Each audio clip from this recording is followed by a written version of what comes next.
বর্ষা এলেই উপকূলের বহু পরিবারের জীবনে নেমে আসে উৎকণ্ঠা। জোয়ারের পানি বাড়তে শুরু করলেই তলিয়ে যায় ঘরবাড়ি, উঠান, এমনকি রান্নাঘরের চুলাও। প্রতিদিন জলোচ্ছ্বাস আর পানিবন্দী হওয়ার শঙ্কা নিয়েই দিন কাটাচ্ছে বেড়িবাঁধের বাইরে শত শত মানুষ। সবচেয়ে বেশি দুর্ভোগে পড়ে শিশু ও বয়স্করা।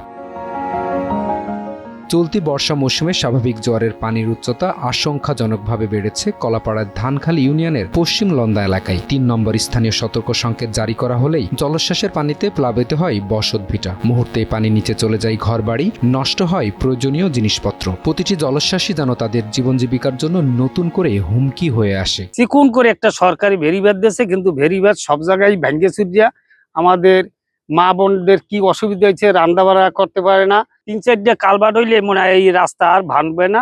এই জন্য আমরা সরকারের কাছে বারবার আমরা অনুরোধ করতেছি। আমরা রাস্তাঘাটে উঠতে পারি না, এ বিষয়ে আমরা পানি উন্নয়ন বোর্ডে অনেক আবেদন করছি, মানববন্ধন করছি। হেরা বলছে যে আমাদের কোনো বাজেট নাই, আমরা কিছু করতে পারবো না। পটুয়াখালীর পশ্চিম লন্দা সেতুর পূর্ব পাশে ধানখালী লন্দা এলাকার বেড়িবাঁধে প্রায় ২৫০টি পরিবার বসবাস করছে। লন্দা থেকে নমরহাট বাজার পর্যন্ত এমন ঝুঁকিতে রয়েছে প্রায় ১,০০০ পরিবার। এছাড়া পুরো ধানখালী ইউনিয়নে অন্তত আরও ৫ শতাধিক এবং চম্পাপুর ইউনিয়নে প্রায় ৬০টি পরিবার একই অনিশ্চয়তার মধ্যে বসবাস করছে। স্থানীয়দের ভাষ্য, বিকল্প পুনর্বাসনের সুযোগ না থাকায় বাধ্য হয়ে তারা বেড়িবাঁধের বাইরে ঝুঁকিপূর্ণ এলাকায় বসবাস গড়েছেন। তাই প্রতিটি ঝড় কিংবা জলোচ্ছ্বাস এলেই প্রাণহানি ও ক্ষয়ক্ষতির সংখ্যা আশঙ্কাজনকভাবে বাড়ে। আনুমানিক ২৫০ পরিবার আমরা পানিবন্দী অবস্থায় থাকি। প্রায় বছরের ৬ মাসই আমরা পানির নিচেই থাকি। শিশুদের সমস্যাটা হয়েছে, ওরা যদি কোনো রকমের এই পানির ভিতরে পড়ে যায়, যারা সাঁতার না জানে তাদের মৃত্যুর আশঙ্কা রয়েছে। যাওয়ার টাইমটায় জোয়ার আসে, আবার আসার টাইমটায় জোয়ার থাকে,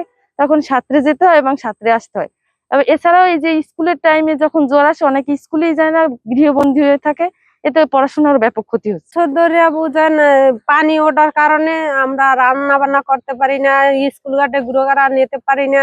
আবার বাচ্চারা পানি ভিতরে জায়গা, তারপর সমস্যা অনেক পদের। আবার অসুস্থ হয়ে পড়লে বোঝেন আমরা হাসপাতাল নিতে পারি না। জলোচ্ছ্বাসের প্রভাব শুধু বসতবাড়িতেই সীমাবদ্ধ নয়, থমকে যায় উপকূলের মানুষের স্বাভাবিক জীবনও। উত্তাল নদী ও সাগরের কারণে মাছ ধরতে পারেন না জেলেরা। পানিতে ডুবে যায় সড়ক, ব্যাহত হয় যোগাযোগ ব্যবস্থাও। শিক্ষা প্রতিষ্ঠানেও যেতে পারেন না অনেক শিক্ষার্থী। পাশাপাশি বিশুদ্ধ পানি ও খাদ্য সংকটে পড়তে হয় অসংখ্য পরিবারকে। শুষ্ক মৌসুমে ভাঙন ছিল না, ওই সময়টাতে যদি এই কাজ করতো তাহলে হয়তো আজকে এই দিনটা দেখা লাগতো না। এটা ভেঙে যাওয়ার কারণে অত্র এলাকায় যত বসত বাড়ি আছে সব বসত বাড়ি ভেঙে যাবে। মানুষ যখন কোথাও বসবাস করে তখন সেই মানুষগুলোর মধ্যে একটা ভালো সখ্যতা, ভালোবাসা, একটা বন্ধন তৈরি হয়। নদী ভাঙার কারণে এক একজন এক এক জায়গায় চলে যায়। তো যাদের মানে ইতিপূর্বে নদী ভাঙছে তারাই মানে বুঝতে পারবে যে আসলে নদী ভাঙলে কি পরিমাণ ক্ষতি হয়। মানুষের আর্থিক ক্ষতি তো আছেই, সাথে মানসিকভাবে মানুষ অনেকটা বিপর্যস্ত হয়ে পড়ে। 500 মিটার মতো আমরা চরম দুর্ভোগের মধ্যে আছি। বিশেষ করে যে জায়গায় ভাঙছে, বর্তমান পরিস্থিতি যদি এখান থেকে চলে যায়, আমাদের এখানে 2-4-5 কিলোমিটার কিছুই থাকবে না, 2-3 গ্রাম উঠে যাবে।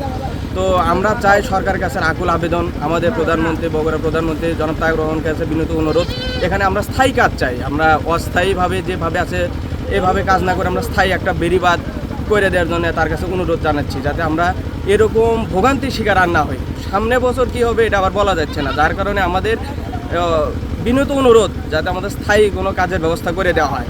উপকূলবাসীর দাবি, ঝুঁকি কমাতে দ্রুত টেকসই বেড়িবাঁধ নির্মাণ এবং ক্ষতিগ্রস্ত অংশের স্থানীয় সংস্কার নিশ্চিত করতে হবে। একই সঙ্গে বেড়িবাঁধের বাইরে বসবাসরত পরিবারগুলোর নিরাপদ পুনর্বাসনের নিতে হবে কার্যকর উদ্যোগ। তাদের আশঙ্কা, সময় মতো ব্যবস্থা না নিলে সামান্য জোয়ার কিংবা একটি শক্তিশালী জলোচ্ছ্বাসই এই জনপদে ডেকে আনতে পারে ভয়াবহ মানবিক বিপর্যয়। এপি পলাশ, টাইমস টুডে।